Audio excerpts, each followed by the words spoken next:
And hello, everyone. This is the aha moment. My name is Erin Backus-Verzi. I have my co-host, of course, you can see Irene McBarber. Hello, everybody. It's And verdant out. It's springtime. he just, I got to give you another word. No, just joking. I love that word that you use it all the time. And you can see our guest, Brendan Yukins. Hello, hello. It's springtime very slowly here in Chicago. Slow and steady springtime. Yeah. He comes to us from Chicago. He is a licensed clinical social worker and an AASECT certified sex therapist in Chicago. He specializes in intimacy after sexual and intimate partner violence.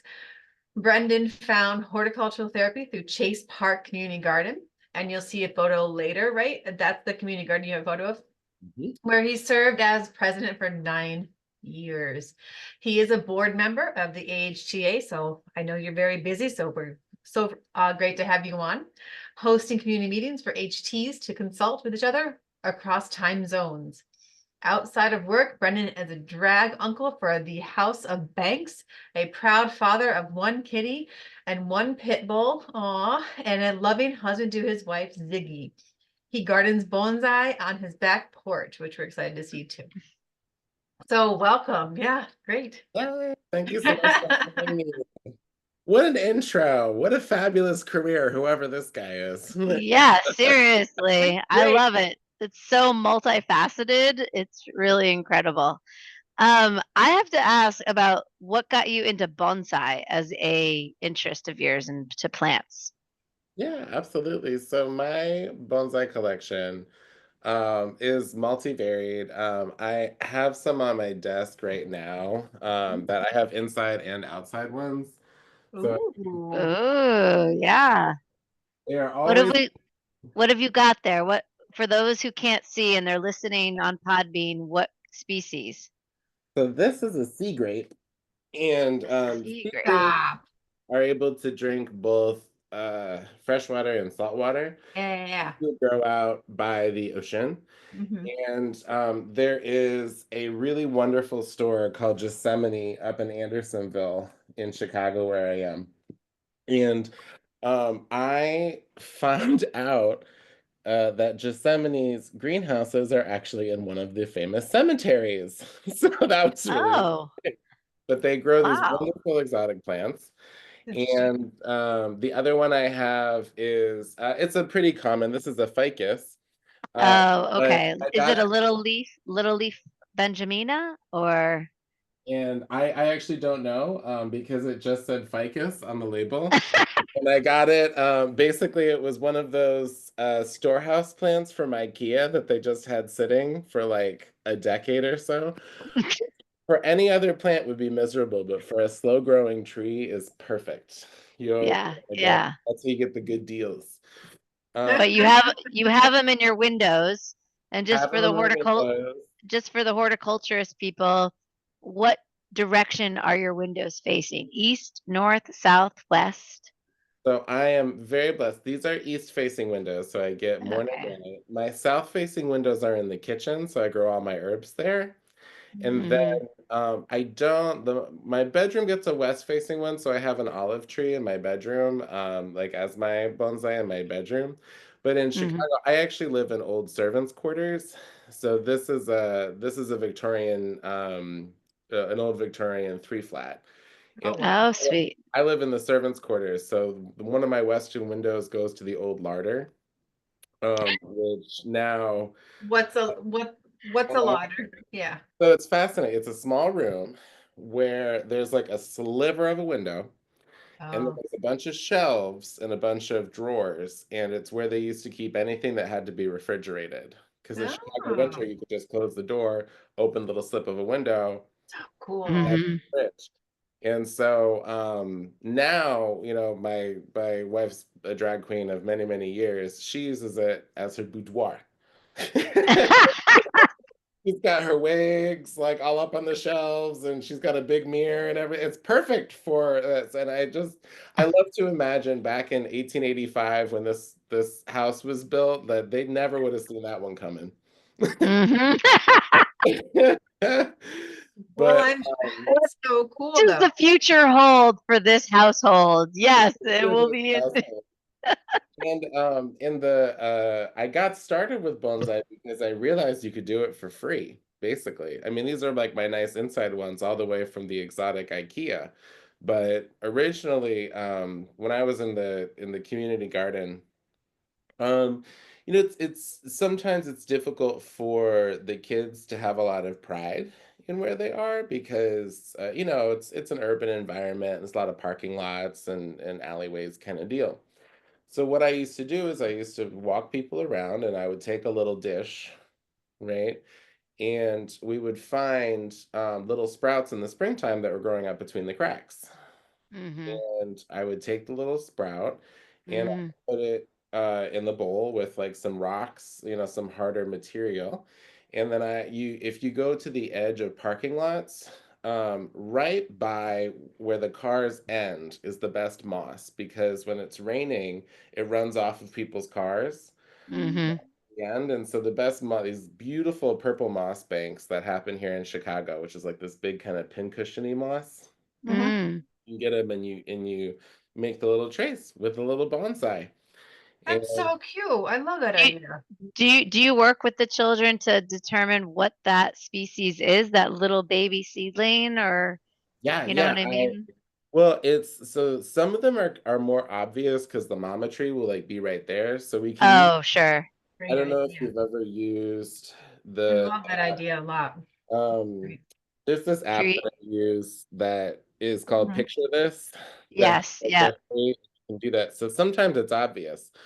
But it's really important for me because in a major city, most of the trees are not native in Mhm. major, Right. and so what they are, they're kind of a living documented history of who was there and what were they doing. So Mm-hmm. around my neighborhood, so I live right off of Chase Park, which is where my community garden is. And Chase Park is really important because it was the original home of the Leland Giants. And Mhm. Leland is the street that's right here. It's just a little tiny piddly street right here. It's not very important. But there were two original baseball teams in Chicago. There were the Cubs Mm-hmm. and the Leland Giants. And Leland Giants Mm-hmm. were heard of because the Cubs were the white team and Leland Giants was the black team. They're the only African American baseball team.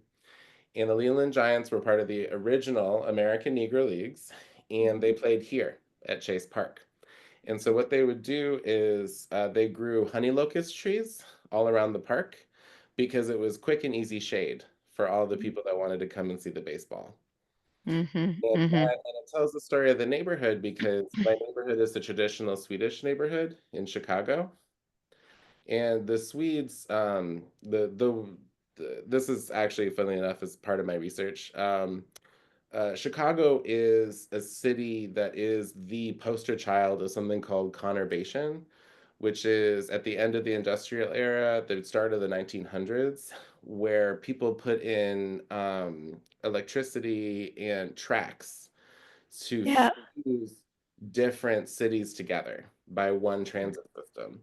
So Andersonville, where I live, was a Swedish town. It was a village. And then it became, and all these towns fused together to become Chicago, the big city Were that the Swedes the dominant immigrant population coming in to work on the trail, on the trains rather? they were here. They also did like meat packing. They were also Mm-hmm. in like a bunch of different industrial businesses. But the Swedish people didn't have the same history that some of the other groups did. And so that's why the Leland Giants were playing here, is because they lived in an integrated neighborhood. Mm-hmm. Because the Swedish people didn't have the same concept of like of other groups. They didn't have the same racism as like white Americans from the South. And so the free black Northerners had been living in Chicago and in the area for a long time. And Yeah.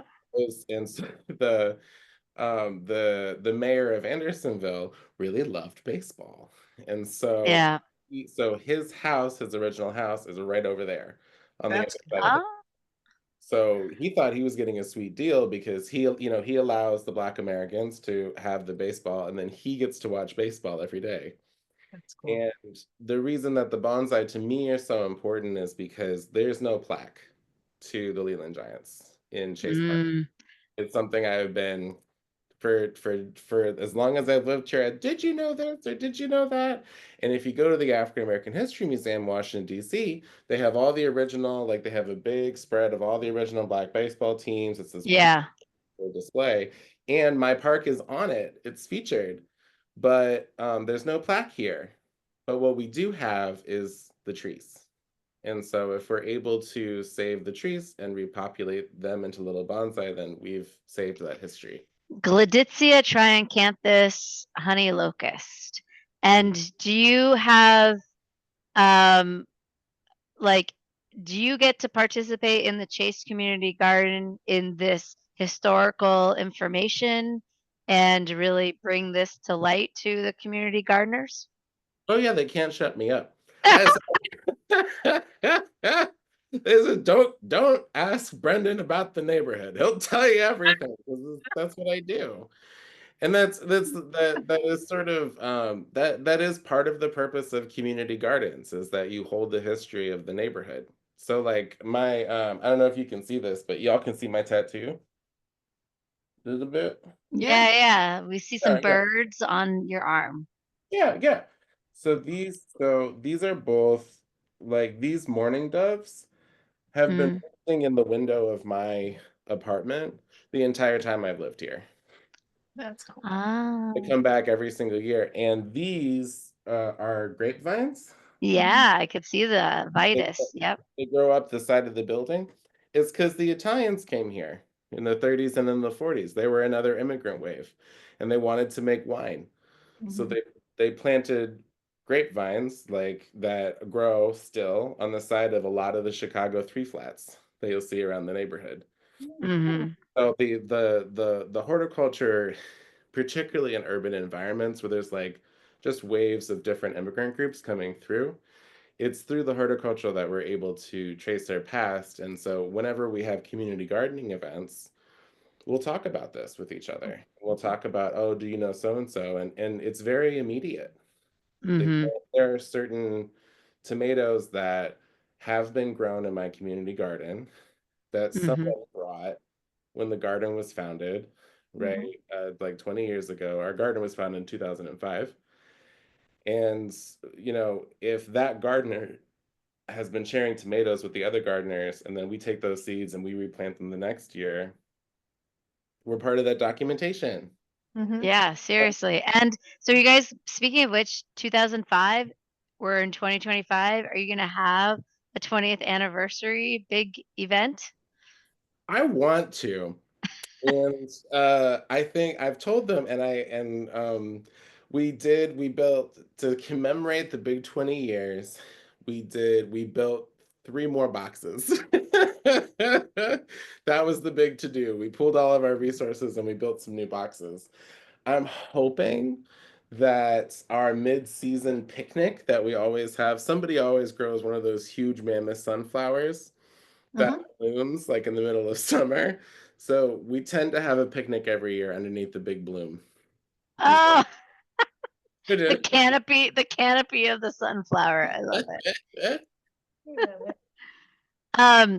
So let's do a little bit of a backtrack of Brendan coming to this, realization of horticulture in your, like profession now. But what was your original opportunity of not even just finding horticultural therapy, but also your relationship to plants in the beginning? And was that kind of your, you know, a stepping stone before you came to horticultural therapy? Give us a little bit of that backtrack, if you don't mind. Yeah. So my introduction to plants is slightly different than my introduction to horticulture. So plants and being in that sort of biophilic communication with nature. Yeah, that Uh, is a good word. I want everyone to hear this word. Say it again. Bye. biophilic communication with nature. Biophilia. Bio, right, of the of our biology, philia, love. And it's super important if you want to do anything to do with therapy. You got to know what love is, and you got to know the different types of love, Mm, which means, right, when I talk about philia, if we want to really dive into it, philia is not eros. It's not romantic. It's not attractive love. Philia is appreciation for something for the sake of its existence. hmm And Love that. biophilia, the biophilia hypothesis, it's like Owen Wilson publishes that. It's like one of the cornerstones of the field of horticultural therapy. And what I do in my research, and what my dissertation is on actually, is about how different ecosystems are a part of our family. mm. And we actually bond to non-human and hello baby and Thank and not just animated non-humans like cats and dogs and pets. We actually bond to our ecosystems in the same way that we form relationships to family members. Oh, So I grew up in Virginia and in West Virginia because I went to a hippie school and they had land in West Virginia. Twice a year, the kids would go and sit in the I didn't know there were hippie schools in West Virginia. That's corner. Yeah, it blows people's minds when I say that. But Cooper's Cove, West Virginia, but Bergen Pond Day School, and we would go out twice a year. You live in the woods with the other kids. And there is a stream in Cooper's Cove that runs past the dining hall. And if you hike up along that stream, eventually it will come out of the ridge, right? Which is like a type of mountain. hmm hmm And you can drink spring water right from the source. And so Oh, if someone asks me the question, right, what was your favorite natural place growing up? I share the memory of it being my birthday, July 18th, and it being hot as sin, and hiking all the way up that stream to where the spring was coming out of the mountain. And the water is so brisk and fresh, you don't even need a filter. You can just drink it. yeah, yeah. yeah. And splashing that water on my face, it refreshed me, but it really brought me back to life. Mm, And when you hike down that stream, it creates a horseshoe before it goes into the pond. If you sit in hmm the middle of that horseshoe, you're surrounded by this babbling brook, and it is the most tranquil and calm feeling that I can imagine. and probably refreshing at the same time with that, spray or whatever coming from the stream. And so when I try to explain my personality to people, um, it would be half accurate to say that I am light and refreshing and cool. It would be more accurate to say that I make people feel like a spring in West Virginia summer. That's awesome. Awesome. So is that considered still the Blue Ridge or is that a different ridge? Blue Ridge Mountains, yep, yep. It's still part of the Blue Ridge. Okay. Yeah. Appalachia. And I firmly believe, right, that these ecosystems function like a favorite auntie or an uncle would, and they teach Mm, us how to be. Can I try it with yeah. you? Yes, please. Yay! All right. Can you what? Same exercise. I can prove that you have relationship to your ecosystem. So what was your favorite natural place growing up? Irene, you go first. Okay, me, starting with me. Um, God, that is actually really hard to narrow down, I have to admit. Um, I got okay, mine. Aaron, you go first. I'll have to Okay. think about it. All right. Vivid in my mind, right? Um, Bar Harbor campgrounds. Okay. We used to camp every summer in Bar Harbor. Um, you're on top, you're on like the top of the mountainous kind of area. You can see the bay. There's blueberries all over the place, and we would pick blueberries every morning for our blueberry pancakes. I love that. Who did you And I pick? just vividly remember the taste of the blueberries, the fresh, crisp Maine morning air. Um, and Which walking also around. was a salt air because Bar Harbor's right on the coastline down East Yeah. Maine. I just remember like the fresh air, the blueberries, the morning dew. Yeah, And who are you picking with when you say we? my siblings, How many? 3, Okay. And who made the pancakes? my parents. And how many? How many pancakes? How many parents? Oh, 2. My mom Did, and my dad. and did one of them make like the actual pancakes? Or Oh, was it a group probably effort? my mom. I don't remember too much, but probably my mom. Cool. My dad would tell the blueberry bopper story in the Uh-huh. around the around the fire pit in the evening. The blueberry bopper, the tale of the blueberry bopper. Which oh, you have to fill us in now. I, What? I'll have to ask him particularly to tell it again, but it was just about, it was his version of a scary story, but not really. The blueberry bopper lived in the blueberries, something like that. I don't remember all the details. I'm pretty sure he just made it up. But he would tell it every year. And if you're bad, did the blueberry bopper come and bop you when you're trying to yeah. Maybe, I'll have to see if he fully remembers that the story. Yeah, I have to ask him. Fabulous. I love that. And so the freshness of the blueberries and any other ways that when you were picking the blueberries, it made you feel. Oh.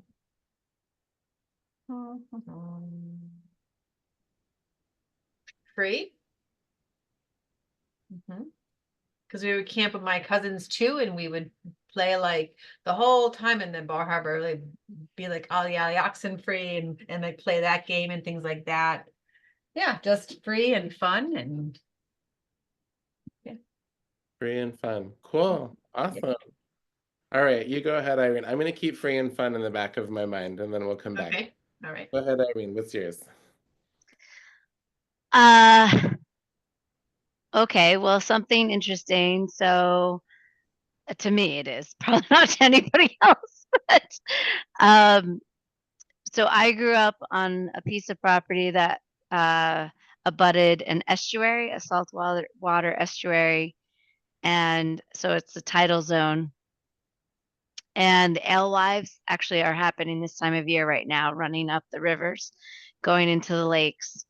And so this time of year is very valuable to me in the sense of how uh, the leaves and the ephemerals come back to life.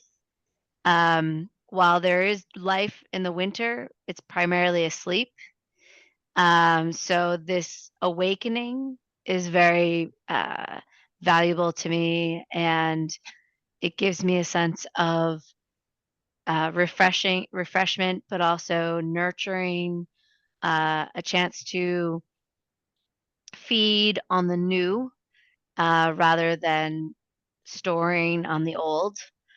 Um, and so just this arboreal forest of Maine or boreal forest of Maine is very valuable to me in who I am as a horticulture, but landscape practitioner and somebody who just really cares about my environment. Four seasons is really, really important to me. I lived in California for 4 years. It was nice. Don't want to live there. It doesn't resonate with me. So my ecosystem to me is the four season boreal forest with the ocean nearby, but also the lakes and the rivers and the wetlands. Um, all of that, as Erin makes fun of me, but verdant is really important to me. Green is so important to me because it resembles uh, nutrition. It resembles life. So that's the world that I truly find retreat in. So In your mind's eye, how old are you in the memory of interacting with the boreal forest? um Well, I was fortunate enough where the landowner down the street from us shared their land with us. There was no such thing as no trespassing. And so pretty much all of my upbringing was the forest and the river Mm. and oysters and and seaweed and salt marsh and mud, lots of mud. And when you think about that sort of spring thaw that you were first describing, what are you doing in that memory? Are you like sipping coffee and looking at it? Are you like walking around it? What you doing? I'm playing in it, with my mud boots. I'm creating I'm creating little diversions with sand and mud to reroute the water going down the Uh-huh. topography of the terrain. Um, I'm learning how, yeah, I'm fascinated by water. So fascinated by water. Yeah. That's beautiful. Thank you so much for sharing. And I understand you and I know you in a way that I didn't 5 minutes ago. And Seriously, that is such a great glimpse. I'm so glad you asked that. And thank you to you for, inviting that opportunity. yeah, because the words that we're using right now are in theology, they're called Plutarch words. So they're words that are halfway between the Plutarch refers to words that are halfway between us and the divine, where it's something that we can't actually articulate, but we have this little substitute word that we can do. So like love is a good example of that, right? When I say the word love, right, nobody can define it, but everyone knows what it feels like. And so when Aaron, before when you were saying like fun and free, and Irene, when you're saying like fascinating and play and all these things, it is semi-accurate to say that when you are at your best, you make people feel these ways, fun and free and playful and fascinated and awakening to something new, right? It would be more accurate to say that you make people feel like a boreal forest in spring, Hmm. or that you make people feel like they're picking blueberries with you. Hmm. I love that one. Yeah, and it's more accurate. Mhm. So you're referring to not necessarily just the natural ecosystem, but the human ecosystem as far as how humans and nature combine can can create this harmony, this sense of sensation. Yeah, and what I assert in my research, because my PhD is in couple and family therapy, so I see this through a family therapy lens. I see these ecosystems as relatives that have become a part of you. Mm, And so the when I meet you and I'm going through my, stupid little intake form and oh, how many siblings you have, let's make the genogram, right? I don't know who I'm talking to until I hear that. I have mm, no idea as the therapist who I'm talking to until I hear that where you grew up because it is a part of you. And because these ecosystems are a part of you, it's not just in my mind biophilia, like a love of these ecosystems that is in a detached way, but that mm, biophilia to me implies that just like philia of a familial sense, like filial duty, right? That love informs and creates us as people. mm. And so for me, Aaron, when you were describing the blueberry bushes, I'm gonna pull a Robin Kimmerer braiding sweetgrass trick, right? And I'm gonna use a pronoun for those. And Kimmerer uses the one key, which is like which she uses a native pronoun in there. I'm just gonna use a colloquial like she for the blueberry bushes, right? Did you understand that she was babysitting you and your siblings? Mm, mhm, mhm. Interesting. Yeah, I love how Robin does create that. I don't know if it's anthropomorphized, but if it's just identifying that plants are living beings Yeah. and you know what I mean, and just relates to the fact that we shouldn't I see it as an it or that, but Mhm. they or she or and it's so funny because when I do my work in horticulture or landscape design, I'll always reference a plant as, oh, she is a beaut. Yeah, totally. And like Irene, when you were talking about constructing like those little, you know how like the kids will make the little dams in the stream and the Oh little, yeah, totally. it's like that stream helped raise you. Like that Yeah, stream was babysitting you. I see it all the yeah. time. Oh, there's this playground on the side of the park over here. And one of the trees, all the bark, there was a knoll in the tree from a branch that was cut that then got bigger over time. There's no bark on one side of the tree. And the kids they have their little chalk and they'll go and they'll chalk on Mm, the side of the tree. And I'm like, that's a hard working tree. she's really she's really taking care of these kids. yeah. Man, oh man.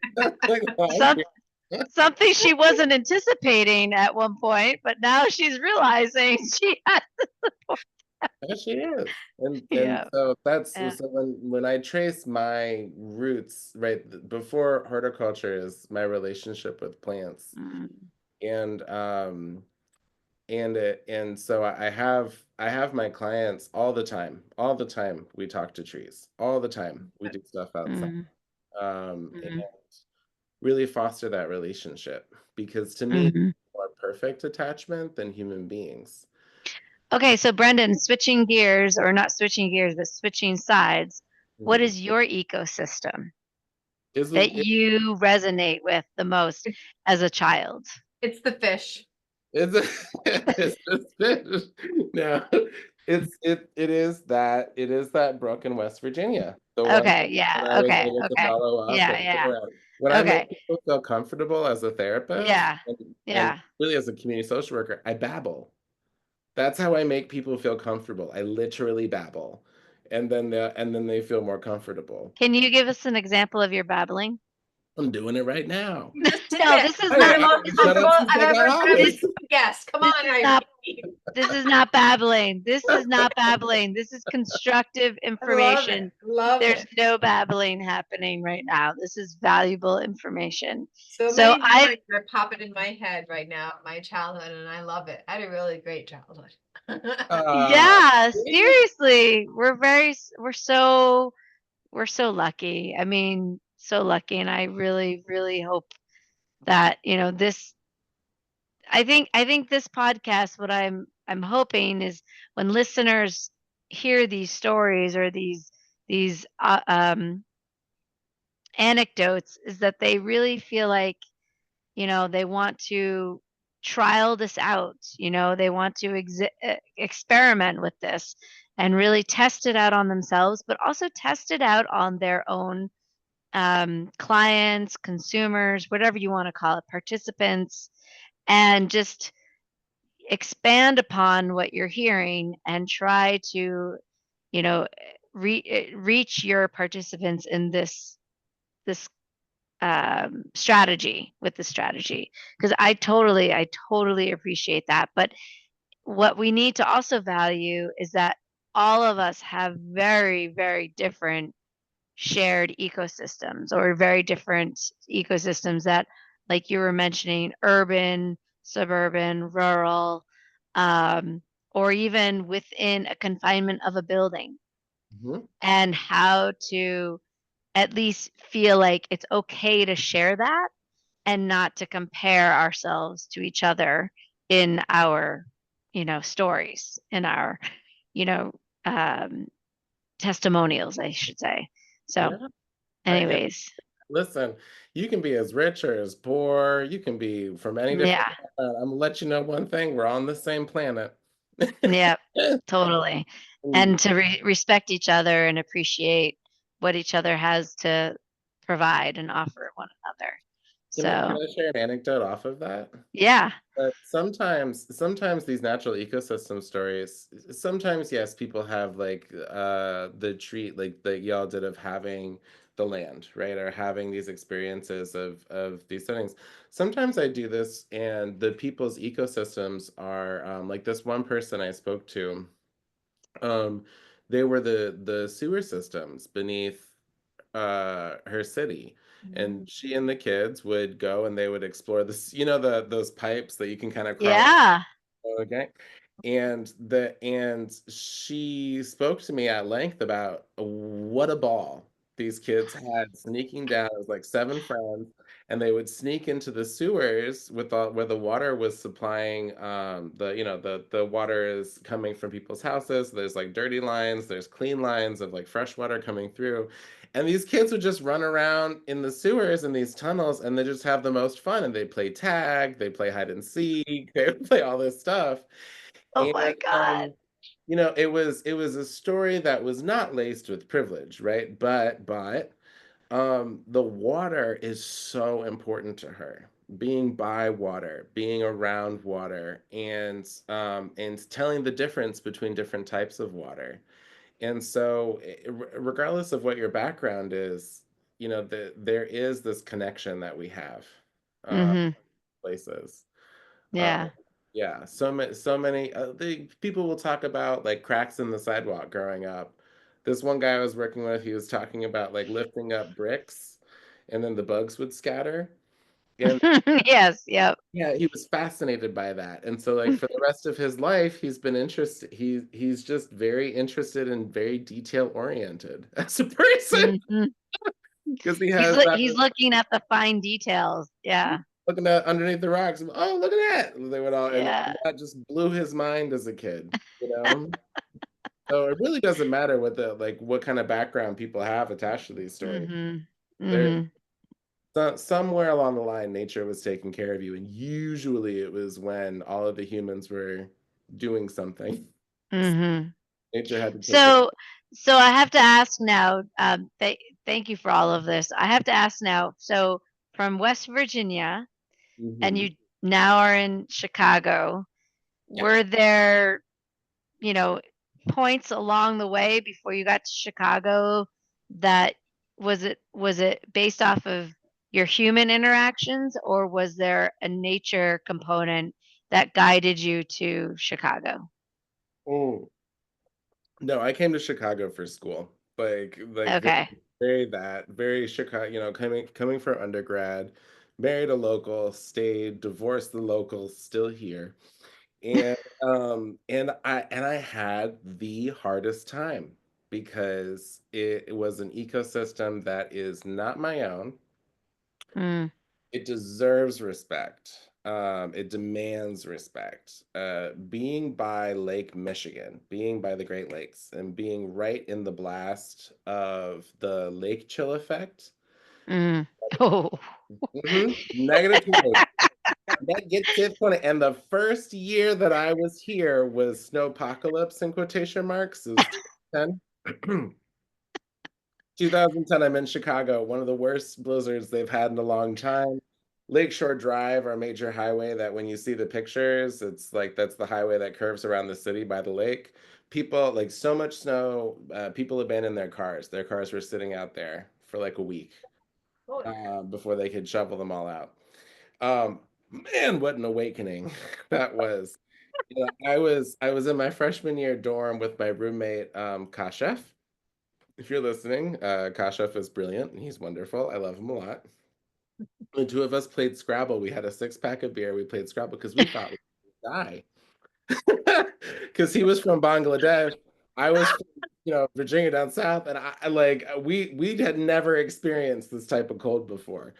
So that was a rough one. So but the winter was hard to adjust to, but it's an ecosystem that I grew to respect via the sparrows because the city of Chicago, the sparrows are this big. The Yeah. sparrows are not big birds. They're very small, they're very brown, right that. But they survive And straight they're there throughout the winter? out the winter. They do not. No. Yes, Wow.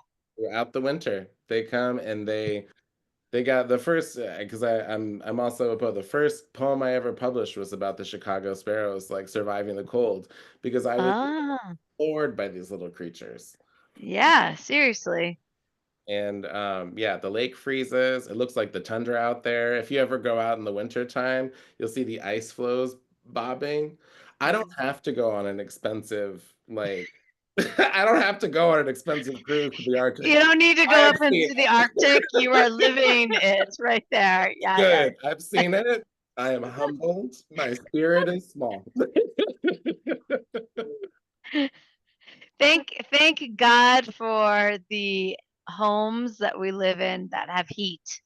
Mm, And those of whom who do not have heat, we hope they can survive through that. That is tremendous. yeah. Unreal. Yeah, so that was your first entry into Chicago winter, or one of the first. Did you take refuge with your houseplants? Did you have houseplants at the time? So my You had so that pothos behind him. yeah, that pop, one of these. So my planting journey actually started outside. So I was working for a nonprofit. I was working for a rape crisis center downtown, making no money at all. And I was working the crisis line and I was doing prevention, all these things. But it was the time in my life where I would have like 30 bucks in my checking account for like all the time, right? I remember talking to my uncles once and we were at a bar, we were laughing. He's like, "How do you live?" I said, "I don't know." And part and parcel of that was being on food stamps, being on SNAP, Supplemental Nutritional Assistance Program for the listeners. And I remember sitting there with my ex-husband one day, and we are so bummed out, and we didn't have a lot of money, and we were just like, "With you know what we'll do? We'll grow our own food." That makes complete sense. So Did you really? really, really, we were like, we're gonna grow our own food. And there was a community garden, Chase Park Community Garden across the streets. We emailed the person, we got a plot that same year. So we Wow, you're lucky. get I'm in sure that has a wait list now. there. Yeah, yep. And Yep. so we got in there and we started planting the community garden, and then we went around the alleyways and we found discarded like the flower pots, like the what is it called, just like the windowsill little bed Oh, yeah, yeah, yeah. Yeah, window boxes. Yeah. window boxes. There we go. So we found a bunch of discarded window boxes, and we would go to the seed lab. Throwing them out in Chicago. Oh, we don't need meat. It's amazing what you can find in the alleyways of Chicago. And because people throw out last seasons, and you get them, and the soil's free. I'm gonna tell you this right now. Soil is free. You can dig it up. And every time we would like eat a tomato or we'd eat something, we just plant it because we were like, we're never gonna. It was very Scarlett O'Hara, like, "I'll never go hungry again." It was very one of those moments. And they got into vegetable gardening. Mm. Which, by the way, you cannot, with one little community garden plot and a few of these, you still do need the food stamp. You can't just live off of that. But it opened a whole world for us, and we're gardening away. And then when I realized that the bonsai, you can also do the bonsai for free, and basically the same thing, walking around. Yeah, yeah, yeah. The woody weeds in the crevices of the road of the sidewalk. That's a great idea. I love it. And they're Yeah, gorgeous here because there's so many abandoned lots in the city of things like that. There are these beautiful bonsai um, yeah. that basically you can go Yamadori it, where you go out and you harvest it in the springtime. Mm-hmm. You'll find really, really gorgeous bonsai material growing up in concrete cracks in random alleyways in Chicago. It's really gorgeous. I'm trying to remember the book. Oh gosh, it's from a professor from MIT. Um, I think it's The Weeds of the Northeast, but it's discussing, or it explains novel ecosystems, particularly for the cityscapes, and how to embrace those environments and those, plant species that survive there as a lesson of regeneration and resilience and determination, and Mother Nature pretty much saying, if there's a pore space, I'm growing in it. You know what I mean? Like, I'm going to have a seed that germinates in that. So, anyways, if you can ever check that out, and if you want to share it with any of your participants, they may appreciate it. I think it's just Weeds of the Northeast, but I can't recall the name of the author slash professor from MIT. But with that information, I'm sure you can find it in the SEO search Yeah. engine ways. But Uh, so kind of focusing back into, so you've prefaced a lot about, your connections with humans, your connections with ecosystems and nature. Where does and bonsai, but where did you find that like horticultural therapy was something that you wanted to really embrace? What was it about horticultural therapy that you said, "Ooh, I want to incorporate this into my practice"? well, what really happened is that over the years that I was gardening with Chase Park Community Garden, you know, I had a couple of hats because what often happens is that the community garden sees people going through many changes. Mm, I started off the community garden just as a gardener, as a participant, and then my ex-husband and I became co-presidents. And over the time that I was there, people saw me go from a crisis line worker to go getting my MSW, my social work degree. Then I was working as a SAS clinician, which is screening assessment social services. So it's like a mental health crisis. So if somebody has like a suicide attempt, or if there's psychosis, right? Or let's say that there's a kid that's on the spectrum who is having like an episode, and their parent is having difficulty because like they're biting or something like this, they sent a therapist out to the house, and that was me. And over the course of that time, I realized that a lot of the conversations that I was having in a professional setting were happening on the garden beds in my community garden. So, like this, um, like one of my neighbors, like had cancer, and then it went into remission, and I would just sit with her and we would talk, about what she was going through. My neighborhood in Chicago is known, the uptown area is known a lot for refugee resettlement. And so I have neighbors from Iraq who resettled here after the Iraqi war, who have been completely restructuring their life, starting with the garden. And um, they'll do, I don't know if y'all have ever heard of like a crying bench or a wailing wench. So it's mm, my neighbor has a my neighbor Fakim has a gaggle of six other Iraqi women. They go out to the bench, and in Iraqi culture, a lot of Middle Eastern cultures is a picnicking culture. So people will go have like a picnic and sit in the gardenscape. So yeah.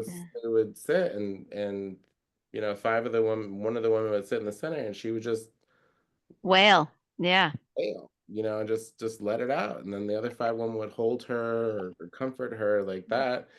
And so I grew to respect that the garden had a certain power, that these rooms that we do therapy in, my gosh, I hate them.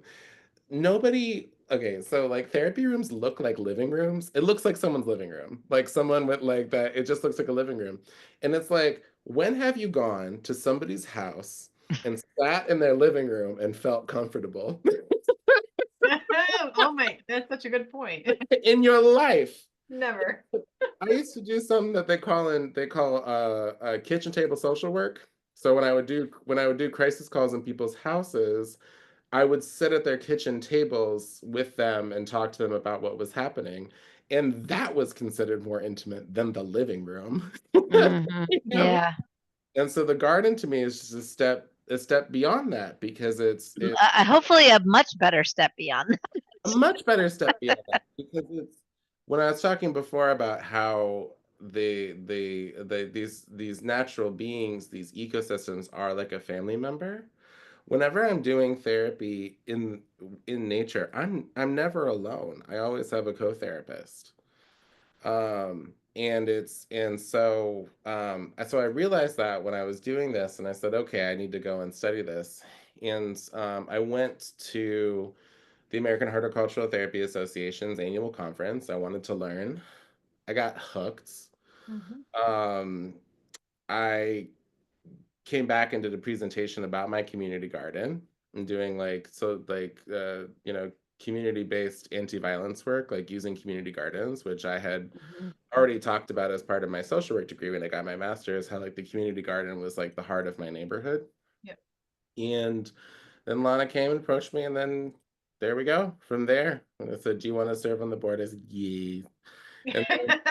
And now I've been doing this work with AHTA and all the research that I have had a part in either presenting or being able to write about and publish. It's all different techniques for how therapists can Great. engage their clients with nature. Love it. So for our listeners to understand too, because people are embracing the concept of horticultural therapy in a variety of ways in the sense of, are they clinical horticultural therapists? Are they um, therapists like yourself, LCSWs, who are incorporating principles of horticultural therapy in their practice, but not necessarily referring to it as specifically horticultural therapy? How do you embrace the, the awareness of your clients that they are, that you're facilitating, that you're utilizing the means of horticulture or gardens or plants or whatever you want to call it for therapeutic benefits? How do you inform them about that? Do you get them to kind of be conscious of that, or do you kind of keep it under the wraps and they don't really, understand that? Yeah, it's part of my intro spiel. What I'm telling the people is so that because before I see people for real, I have like a consultation now. So now I work for a private practice. So people are coming to see me for like sessions. And when they have their first free consultation with me to see if we're a good fit, it's like over Zoom, it's like 15 to 30 minutes, And I tell them, I was like, yeah, I'm the one that wrote the walk and talk policy for like outside treatment for this practice. So like eventually when it gets warm, we're not going to stay online. Like, and Awesome. That's Program. awesome. Can I come to you? Can we? I wish Chicago was closer to Maine. Okay. Anyway. So sometimes we'll do walk and talk and we'll walk around. There's another community garden that's actually right next door to the private practices brick and mortar. Sometimes I will take people to my community garden and we'll root around right with my plot. And then something that is interesting, this is a very Chicago thing, is walking through the graveyards. So it's an urban environment, space is limited. And so our graveyards often double as arboretums. Mhm. Is the They are, just so everyone knows, they are the first official Yep. park in the United States or in any culture Arboretum. in this Yep. cult, but not just arboretums, but cemeteries or graveyards. They, because of the arboretum essence, Mhm, but they were a green space that was designated for respite and rest mhm. and reflection. So it's not out of the question or out of the ordinary to really see it as a chance to, like you said, pass the time with some natural, elements to facilitate it. And listen, sometimes my clients will play tricks on me. I had this one woman that I was working with. Her friend had just passed away from AIDS, and she came and I was like, oh, she just was like, oh, can we do a walk and talk session? And I said, sure. She said, can we walk through St. Benedict's today? I said, sure. So I meet her there. Had no idea that it was going to be a grief session. You have not lived as a therapist until you have done a grief session through a graveyard. That'll wake you up. You want to know what love feels like? You want to know what grief feels like? Do a grief session through a cemetery, and then you're like, wow. But it was beautiful. It was gorgeous. And we sat in the Victorian era, there's very popular for people to make benches, like gravestone benches that have like the family name, but it's a stone bench. Sat on a stone bench while she was talking, through, I do reminiscence therapy for grief. So just like tell me about the person. I want to know everything about them, right? And I want to hear all the stories and all the beautiful memories. And we were sitting there, and this particular woman is Mexican, and and in Mexican culture, loved ones are monarch butterflies. And Oh, so yes, of course. That makes so much sense. I love that. and so we were sitting there, and we had our grief session, and we were blessing up, and a monarch butterfly just do, do, do, do, do. Oh, Yes. that's That is beautiful. almost eerie. It is, and you're not That's you're not gonna really get it in the markup of a living room. Like, so true. So true. So yeah, true. yeah. And Hopefully the living room still has some plants in it. Can you just dress your living room up with that at least, totally, I mean, it's like, entering, bringing plants into the therapy space is always beautiful. But I really love connecting people with that wildness that we all have, Mhm. like in our souls, because it's oftentimes I find the missing piece, Yeah. particularly for therapy. It's like we're gonna sit here, human beings. I'm just gonna do it. We're all human, and we're gonna sit here, and the human being is gonna bring the human problem, and the other human is gonna fix that. No, we can't. No, The not young, at all. we're some of the youngest species around. Look out your window right now. You see a tree that's probably older than your oldest relative. So Yeah. you want some real wisdom, right? And how to figure this out. We gotta look to something a little older than us. Amen, Brendan. Thank you so much. And on that note, I think we're going to end. Oh, look at the fish gargling picture. Can you make the sound? Put it up to the microphone. Let's make sure we can hear the sound when you gar. Oh my gosh, that's hilarious. I hear it. Goop, goop, goop. But Wonderful. even when you pour it, you hear Yeah, when you pour it, that happens. Yeah. That's so funny. Anyways, well, thank you so much, Brendan, for sharing your wisdom. We really appreciate you so, so much. So thank you very much. Yeah, thanks so much for having me. All right, everyone. Until next time, happy May, happy planting. Happy ecosystems of your own and reflect on your own ecosystems. Find what those are and revel in it. And if you want to create a new ecosystem that feels beneficial to yourselves, go out there and rediscover it. So, and have a good night.